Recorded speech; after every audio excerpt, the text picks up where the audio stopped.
క్రైస్తవం అంటే వేరుబాటు జీవితం. చేప నీళ్ళతో పాటు ఈదుద్దా, ఎదురీదుద్దా? చెప్పండి. చేపను చూడ ఎదురీదుద్ది. మనల్ని దేనితో పోల్చాడు దేవుడు? చేపతో పోల్చాడు.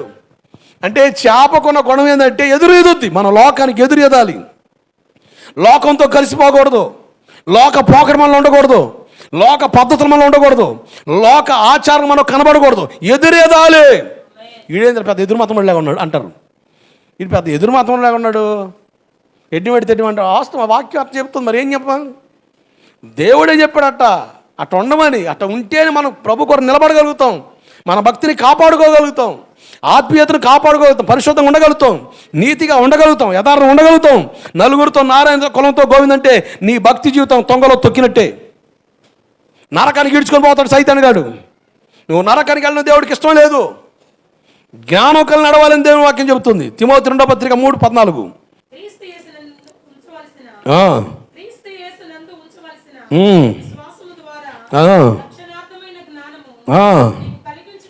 కలిగించుటకు శక్తి కలిగిన పరిశుద్ధ లేఖనములను బాల్యము నుండి నువ్వు ఎరుగుదు. అంటే రక్షణ జ్ఞానాన్ని కలిగించే వాక్యాన్ని మనం ఒప్పుకోవాలి, వినాలి.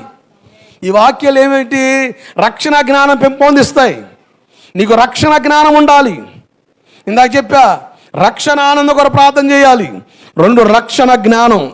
ఈ రెండిటిని నువ్వు కాపాడుకొని రోజు ప్రార్థనలో జ్ఞాపకం చేసుకుంటే దేవుడు రక్షణ ఆనందం నీలో ఉంచుతాడు.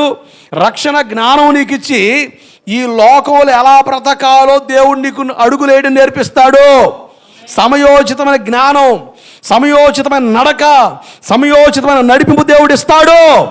ఒక విశ్వాసికి రక్షణ ఆనందం, రక్షణ జ్ఞానం చాలా అవసరం.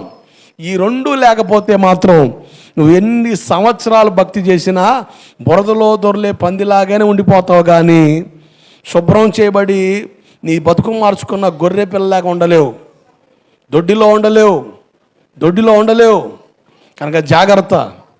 దేవుని కొరకు రక్షణ జ్ఞానం కలిగి బ్రతుకుతాం. రక్షణ జ్ఞానం కావాలనగండి, రాసుకోండి, మీరు డైరీలో రెఫర్ చేసుకోండి. నేను రోజు నా రక్షణ జ్ఞానం కోసం ప్రార్థన చేసుకోవాలి.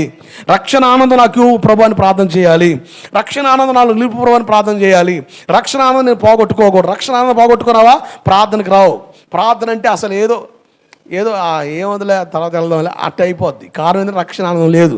రక్షణ జ్ఞానం లేకపోతే ఎలా నడవాలి, ఎలా మాట్లాడాలి, ఎలా నిలవాలి, ఎలా కొనసాగాలి, ఇవేమి రావు. అడ్డం పడిపోతే ఇరుక్కు సత్తం, భక్తిని పాడు చేసుకుంటాం.